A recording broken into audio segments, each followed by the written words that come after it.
Untuk menjadi profesional Master of Mhm. Ceremony MC pernikahan itu mungkin sekitar 5-6 tahun, Kak. 5 Iya, tahun. sembari waktu kuliah Mhm. cari cuan ya.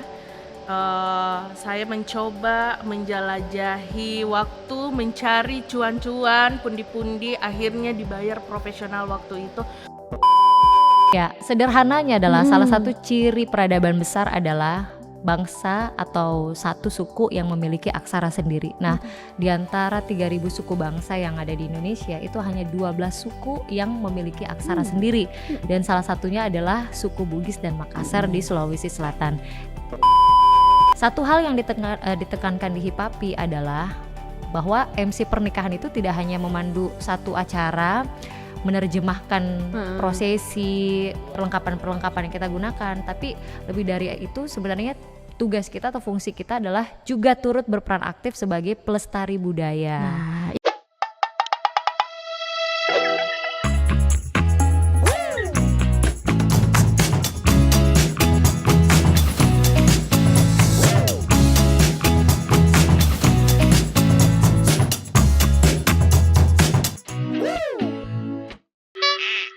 halo, assalamualaikum warahmatullahi wabarakatuh.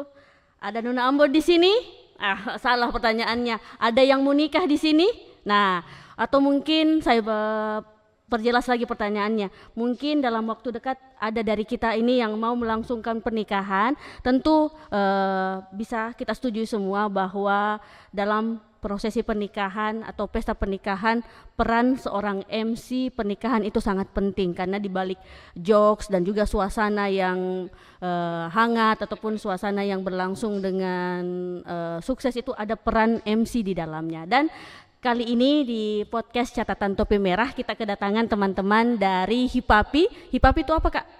Himpunan Perkumpulan pembawa acara pernikahan Nah, Indonesia. Mungkin saja perkenalkan kepada kita semua di sini ada Kak Aida Gunawan, ada juga Kak Aulia Anwar. Iya. Ya, mungkin teman-teman yang pernah pakai jasanya Kak Aida ataupun Kak Aulia ini bisa komentar di kolom nanti ini seperti apa testimoninya setelah pakai jasanya kedua MC yang sudah profesional dan MC senior di Makassar, Sulawesi Selatan juga insya Allah. Nah, mungkin Kak pertanyaanku ini sebelum kita bahas-bahas tentang Hipapi itu memang seperti apa, sudah berapa lama Kak ini berdua jadi MC pernikahan di Kota Makassar? Silakan Mungkin Kak. dari Kak Siapa Aida duluan dulu ini? ya?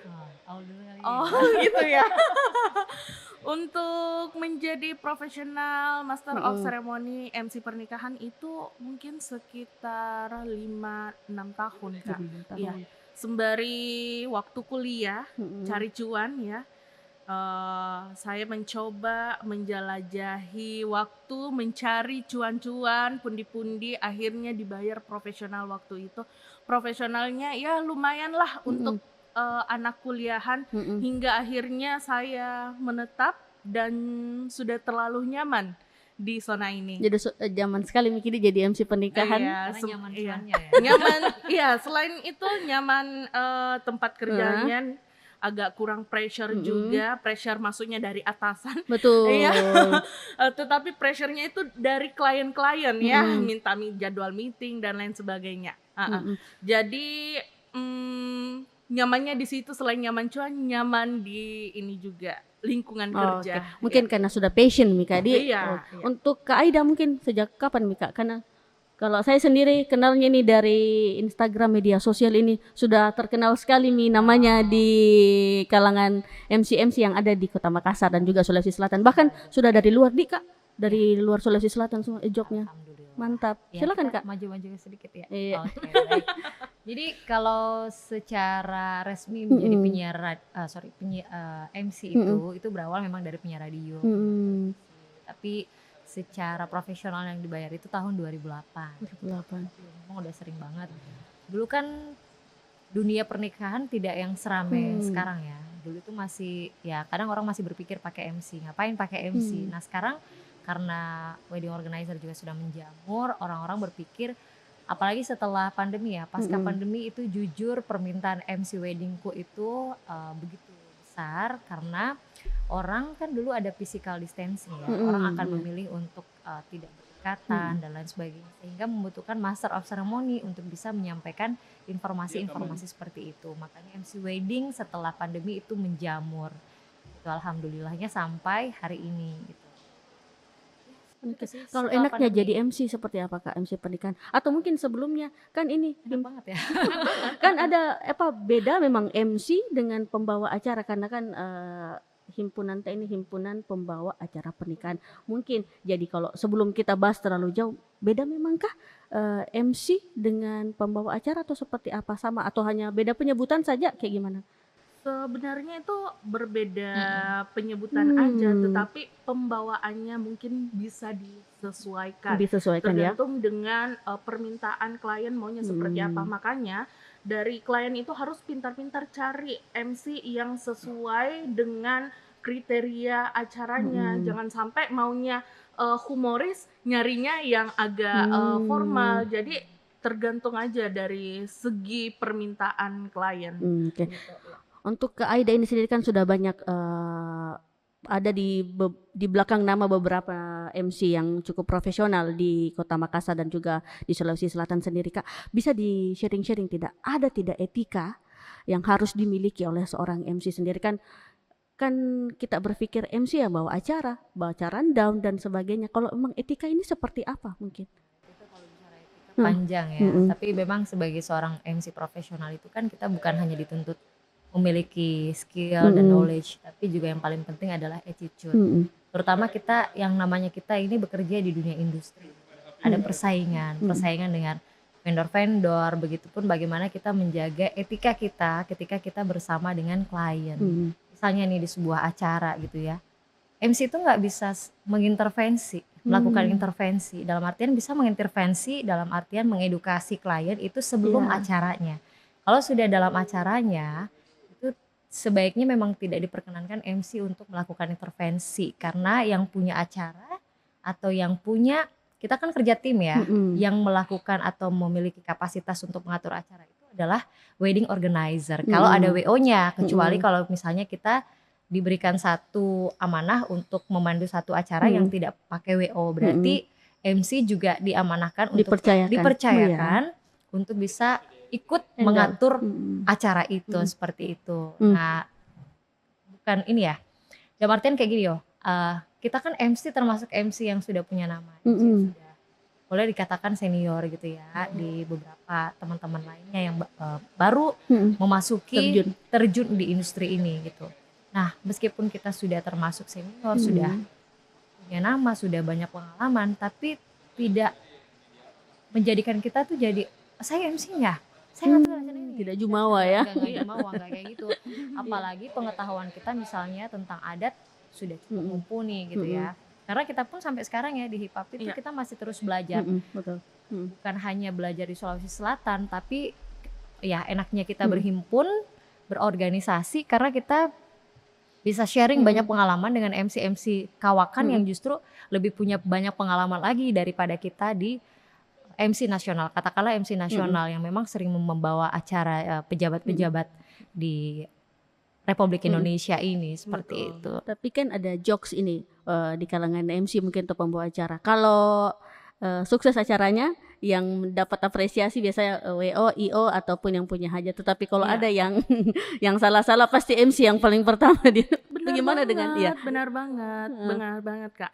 Karena saya punya pengalaman nih Kak ya, sedikit cerita nggak apa-apa Boleh. ya? Sebenarnya saya mau simpan ini pertanyaan, ini saya mau tapi enggak apa-apa di curhat spill saja ya, curhat saja ya. Isi hati saya itu ya, pertama ini waktu ada acara WO-nya nih yang komunikasi duluan. Nah, kita MC sisa menerima rundown. Iya. Ya kadang kan nggak diperbolehkan untuk ngobrol dengan yang punya acara, hanya satu pintu aja nih Kak. Betul ya. MC hanya terima beres. Nah pas kami ingin menyebutkan nama, sudah menyebutkan malah almarhum dong di situ. Iya. Miskomunikasi ya. Iya. Padahal saya sudah make sure berkali-kali. Ini almarhum, iya almarhum. Pas saya sebutkan tahu nggak Kak? ekspresi dari tuan rumah itu nunjuk saya dari bawah. Ah, Banyak ini. loh tamunya. Betul. Iya, padahal sebenarnya kan itu bukan kesalahan kita, tetapi yang kena adalah MC-nya. MC-nya. Kasihan Iya. kan ya. Padahal kami udah make sure baik-baik. Sayangnya memang harus dipertemukan antara keluarga, WO dan semua pihak supaya nggak ada miskom kayak gini. Iya. Artinya juga pembelajaran sih juga buat MC untuk harus terus make sure sama pihak keluarga walaupun ada WO-nya. Gitu aja sih, Kak. Oke, kalau mungkin ini bisa dikatakan kalau apa ya, tadi kan bahas etika, ini bagian dari profesionalisme. Waktu kita hadapi itu situasi seperti apa Mi, anu tak respon tak kayak gimana supaya enggak mungkin dong kita kelihatan kaget kayak gitu, kayak gimana Mi? Walaupun udah agak down ya, karena semua mata tertuju sama kita. Ya, saya berusaha untuk tetap tenang, walaupun dada saya sudah bergetar dengan begitu kencang, udah mau nangis. Udah ada loh beberapa public figure yang ada di sana, apalagi yang neriakin saya bukan cuma mamanya doang, tetapi anaknya. Tetapi kita sebagai orang yang profesional harus mampu menguasai panggung, Situasi, ya, betul. situasi. Jangan sampai dengan adanya seperti itu kita langsung down ya. Kasihan acaranya orang. Kita berusaha menyelesaikan acara itu sampai tuntas, walaupun ya udah gitu ya. Tapi ini mungkin bagian meminta maaf juga tidak apa-apa dari seorang MC. Ini mungkin jam terbang juga paling penting, jam terbang. Kalau Kak Aida sendiri ada tidak kejadian-kejadian yang lucu, unik atau di-share-share seperti apa waktu bawa acara? Mungkin lebih ke kadang yang pressure banget itu kalau ketemu sama klien yang WO-nya sudah ada tapi dia juga pengen ngatur acaranya gitu loh. Jadi kita sering tuh ditemukan, sering ditemukan ya, apalagi ini, tapi kita jelaskan ini kita menjelaskan dengan nada ini ya, dengan nada bercanda ya. Sebel juga gitu kan. Dan itu akhirnya bikin saya tuh juga ada satu pengalaman yang salah menyebutkan nama, salah menyebutkan jabatan. Karena mamanya keluarga pengantin tuh udah kayak melotot kayak gimana gitu kan. Dia make sure ya ini, padahal memang sudah dikomunikasikan bahwa oke ibu santai aja, cooling down, percayakan sama kita bahwa kita bisa pandu acaranya ibu dengan baik gitu ya. Tapi tetap aja diintervensi gitu kan. Nah itu sih challenge-nya kita sendiri sebagai seorang MC. Enaknya di MC wedding semakin tua usia kita itu klien akan semakin respect sama kita. Beda ya kalau di MC non wedding kan, kalau misalnya udah berumur atau berusia kita kurang diperhitungkan lagi di industri gitu ya. Kalau di MC wedding semakin tua, makin matang, karena makin dibilang respect. Jam terbangnya tinggi, sudah banyak mengerti Pengetahuan tentang adat dan lain sebagainya. Kan kadang-kadang yang menjadi challenge adalah MC-MC pemula nih, apalagi misalnya yang 25 ke atas atau 25 ke bawah, yang memang mereka baru mau mempelajari adat, budaya dan segala macam ya. Paling sentimennya atau apa kamu tentang adat ya, usiamu saya masih muda gitu kan. Itu sentimen, dan pernah saya alami di usia-usia saya masih seperti itu. Ya kan? Sampai hari ini pun sih ya kadang ya. Tempat tapi belajar kami itu susah loh. Tempat belajar untuk MC wedding itu sangat-sangat susah. Kami berusaha untuk mencari wadah di mana kami untuk belajar, sayangnya tidak menemukan wadah. Nah akhirnya muncullah rekan saya ini Aida Gunawan mewadahi kami, menemukan HIPAPI tempat kami bertanya keluh kesah. Ya alhamdulillah kami menemukan tempat bernaung menjadi MC pernikahan yang insya Allah bisa diperhitungkan. Betul, dan enaknya lagi di HIPAPI, terutama kalau kita kan kebanyakan masih anak muda ya, masih ya di bawah 40 tahun nih teman-teman di HIPAPI Sulawesi Selatan. Enaknya lagi kita bergaul di Jakarta, di Jawa, punya teman-teman itu mereka udah bisa sepuh 60-70 tahun tapi masih mau berbaur sama kita, bahkan memberikan kita beberapa notes juga ya, kalau misalnya besok lusa kamu pandu adat Jawa seperti ini loh dan sebagainya. Dan itulah enaknya berhimpun di HIPAPI karena semua usia berhimpun dalam satu organisasi. Bridgingnya pas ini karena saya juga mau bahas tentang HIPAPI. Pas sekali bridgingnya. Nah mungkin Kak Aulia dan juga Kak Aida bisa dijelaskan HIPAPI dari tadi kita bahas HIPAPI. HIPAPI itu apa? Dan mungkin latar belakang ataupun urgensinya kenapa mesti hadir? Ini baru pertama memang hadir kah di Sulawesi Selatan atau bagaimana? Silakan Indonesia kita udah bicara. lama ya. Oh, Indonesia sudah lama.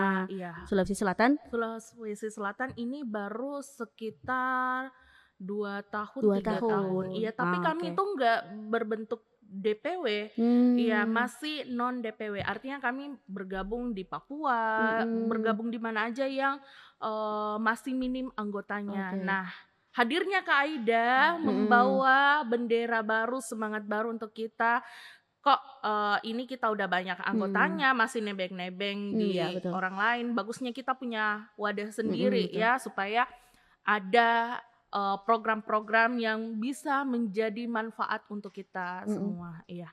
Dan semoga dengan hadirnya ini insya Allah mendatang tanggal 27 nanti, semoga bisa mewadahi teman-teman MC pernikahan yang ada di Sulawesi Selatan. Oke. Mungkin ada tambahan dari Kak Aida? Ya, baik. Ya.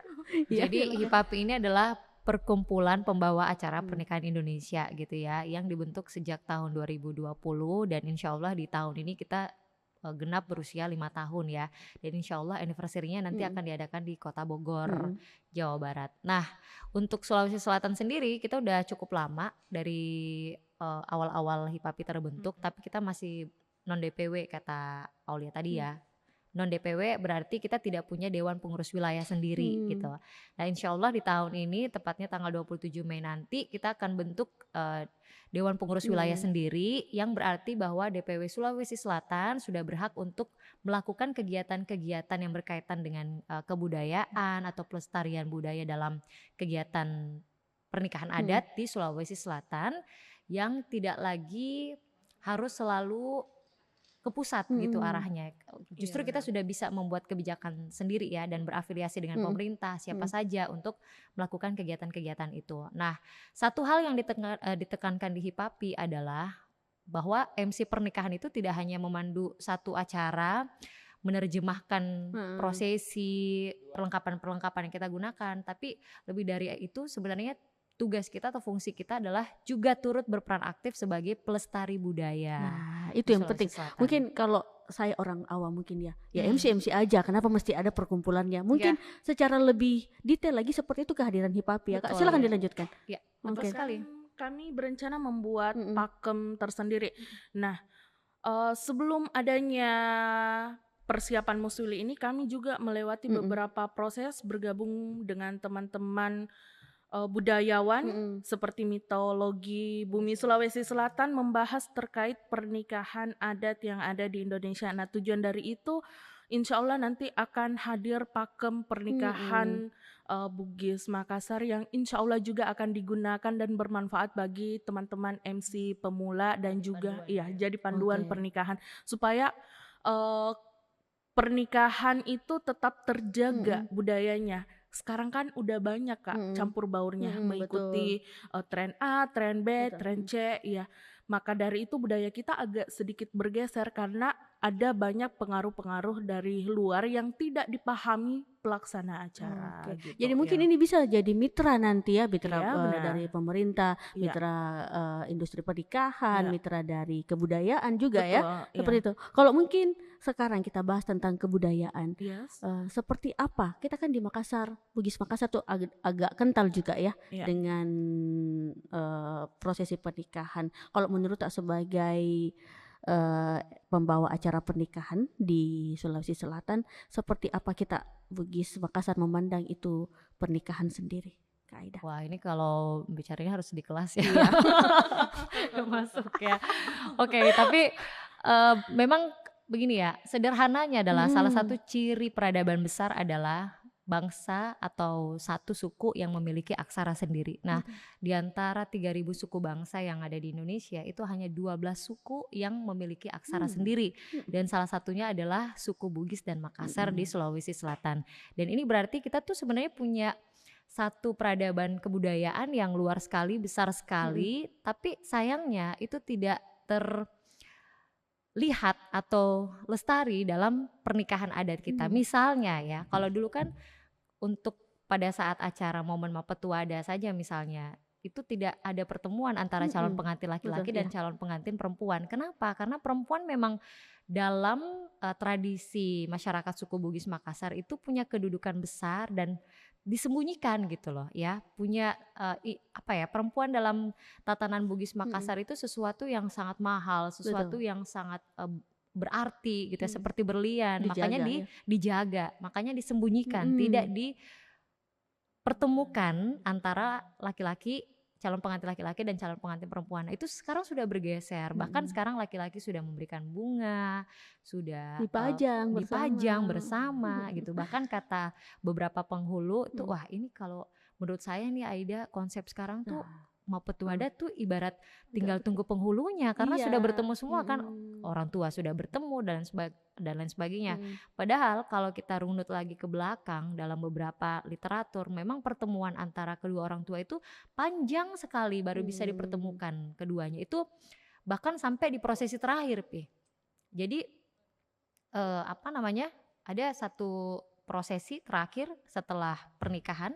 Karena kalau dibagi itu ada pra pernikahan, ada pernikahan, ada pasca pernikahan. Nah, baru di pasca pernikahan kalau dalam tatanan masyarakat Bugis disebut Masita Beseng, itu baru benar-benar ketemu antara batal wudu ya. Iya, bahkan betul. setelah itu lagi setelah ya. Maparola, setelah batal wudu dan sebagainya, ada namanya satu prosesi di mana baru untuk pertama kalinya kedua orang tua itu dipertemukan dalam satu acara gitu, bukan pada saat mamanu-manu, bukan pada saat mapetuada, bukan pada saat akad nikah.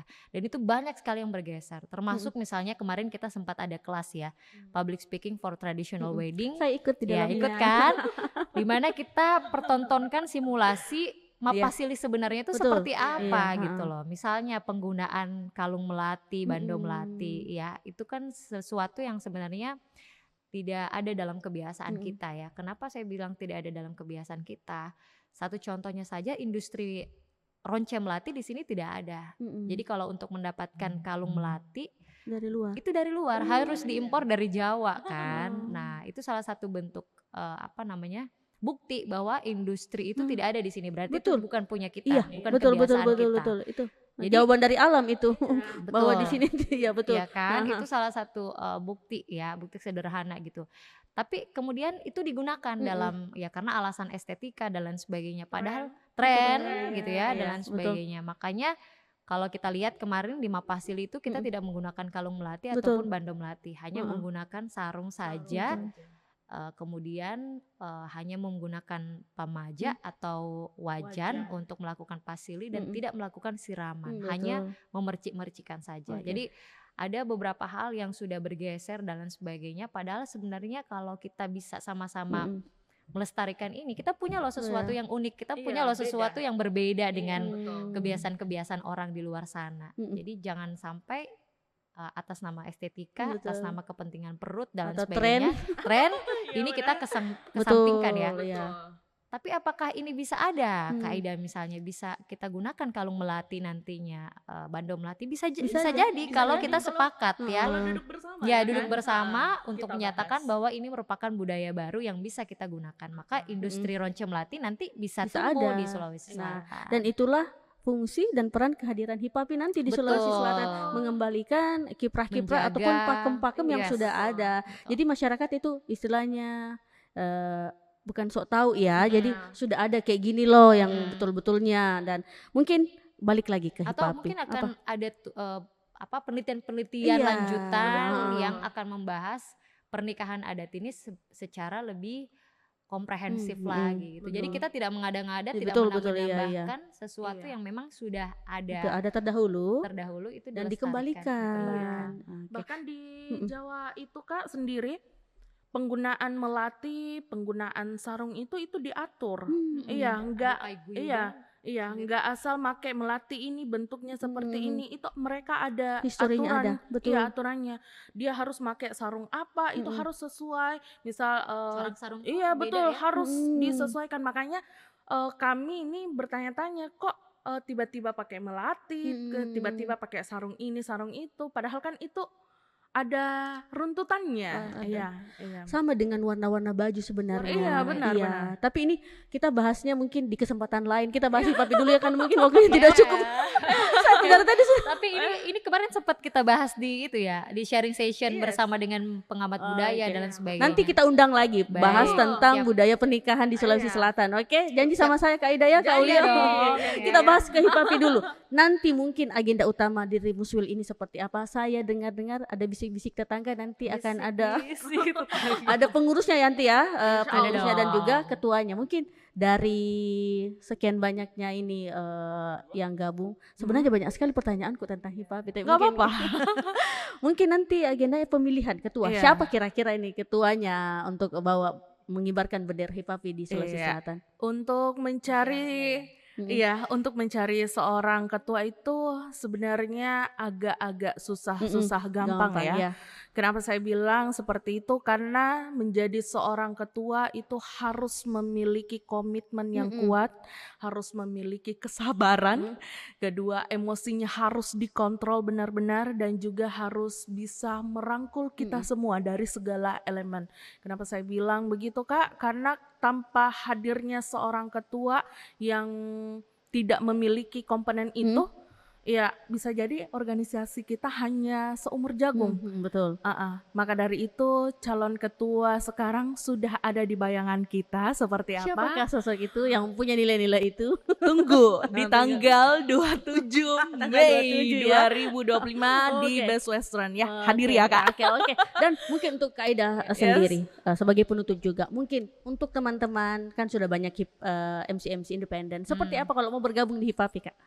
Oke, jadi ketat sekali persyaratannya kalau di Hipapi sendiri karena kita ada satu sistem rekrutmen yang melibatkan seluruh anggota termasuk masing-masing wilayah gitu ya. Dan itu semuanya dipilih berdasarkan kriteria tertentu dan ada melibatkan kriterianya. teman-teman dari Dewan Pengurus Pusat juga ya. Jadi yang benar-benar yang memutuskan ini dari DPP sebenarnya. Nah, untuk ikut bergabung, follow aja dulu Instagramnya @hipapi.indonesia dan itu setiap tahun dibuka di akhir tahun. Biasanya November itu sudah ada informasinya dan setiap wilayah boleh langsung bergabung dulu. Misalnya kalau teman-teman berada di sekitar Sulsel itu bisa langsung follow dulu Instagramnya di @hipapi.sulsel. Di situ akan ada informasinya dan kriteria utamanya adalah minimal 2 tahun sudah menjadi MC atau pembawa acara pernikahan ya. Mau itu adat maupun non adat. Kalau misalnya wah selama ini saya nggak pernah bawain adat Kak Aida tapi cuma resepsi aja, nggak apa-apa ikut gabung dulu. Nanti belajar. Ya, 2 tahun itu dibuktikan dengan minimal 24 foto atau video postingan yang ada di Instagram gitu. Jadi kalau selama ini teman-teman, oh saya 2 tahun tapi nggak ada buktinya di Instagram. Misalnya selama ini merasa bahwa oh saya sudah cukup senior tapi nggak ada buktinya, gimana dong ya? Karena itu nggak bisa ya, karena itu menjadi kriterianya kita. Karena bagi kita MC itu harus mempromosikan diri mereka, membranding diri mereka di Instagram. Jadi harus ada 24 foto ataupun video yang menyatakan bahwa mereka sudah menjadi MC. Terus apalagi kriteria berikutnya, apalagi Aul? Infonya itu bukan kita yang ngecek Iya. tapi dari pusat langsung. Info selanjutnya itu harus mendapatkan 2 rekomendator dari Sulawesi Selatan Kak atau dari wilayah lain. Kenapa harus ada rekomendator? Ya karena itu akan menjadi pacuan dari tim penilai kita untuk apakah dia bisa lolos atau enggak gitu. Ya. Dan terakhir wawancara. Kalau pada interview ya. Kalau TV sebelah ada seleksi Indonesia Mencari Bakat, ini ya Hipapi Ada. mencari anggota ya. Dan yang paling rame itu tahun lalu ya, 2023 kayaknya. Sekarang Itu ada rame berapa banget. memang? Sekarang anggota? sudah ada 19 orang dan insya Allah untuk wilayah Sulawesi Selatan ya. Tapi kalau keseluruhan kita 7.700 member di seluruh Indonesia. Oh 7.000-an. 700 member. Iya. Jet lag dia. Oke 700 member di seluruh Indonesia dan itu untuk DPW sendiri ada DKI Jakarta, Banten, Jawa Timur, Jawa Barat, Sumatera Barat dan Sumatera Utara dan kita Yang ketujuh. Ketujuh. Oh, gitu, oke. insya Allah. Artinya saya belum bisa masuk di HIPAP, tunggu saya 2 tahun ke depan. Oh, 2 tahun ke depan. Saya baru Aduh. Cepet-cepet aja Kak. Saya Iya. baru mau masuk kelasnya Kak Aida ini Iya. diajar tentang pernikahan adat Bugis Makassar. Oke Kak Aida, Iya. Kak Aulia terima kasih banyak sudah hadir. ya? Iya sudah Aduh. selesai. Rasanya kita mau panjang-panjang ya. Mungkin Iya. durasi. Durasi Nanti kita ya. panggil lagi, kita bahas Thank you. tentang hal-hal menarik lain lagi. Iya. Mungkin nanti sudah ada temanya kayaknya nih Pak Produser. Nanti kita bahas tentang pernikahan adat Bugis Makassar. Iya. Dan mungkin statement penutup dari saya mungkin itu di tengah suksesnya acara pernikahan sendiri kita lupa bahwa ada sosok penting yang menjaga ritme, suasana dan keberlangsungan acara. Dia adalah seorang pembawa acara dan kini profesi itu tidak sendiri lagi, sudah ada HIPAPI, himpunan ya. Perkumpulan pembawa acara pernikahan di Sulawesi Selatan. Ini bukan hanya menjadi wadah tetapi juga menjadi arah dan juga menjadi solidaritas para teman-teman pembawa acara pernikahan di Sulawesi Selatan. Amin. Dan kita berharap selain berhimpun juga di sini ada ruang belajar dan ruang berkolaborasi. Dan pemirsa, kami ingatkan bahwa jangan cuma follow Instagramnya HIPAP tapi tidak follow Instagram dari TVRI Sulsel, juga subscribe, like akun YouTube, TikTok dan juga Instagramnya. Saya Ayu Jasmine pamit undur diri dari hadapan Anda. Assalamualaikum warahmatullahi wabarakatuh. Sampai ketemu lagi.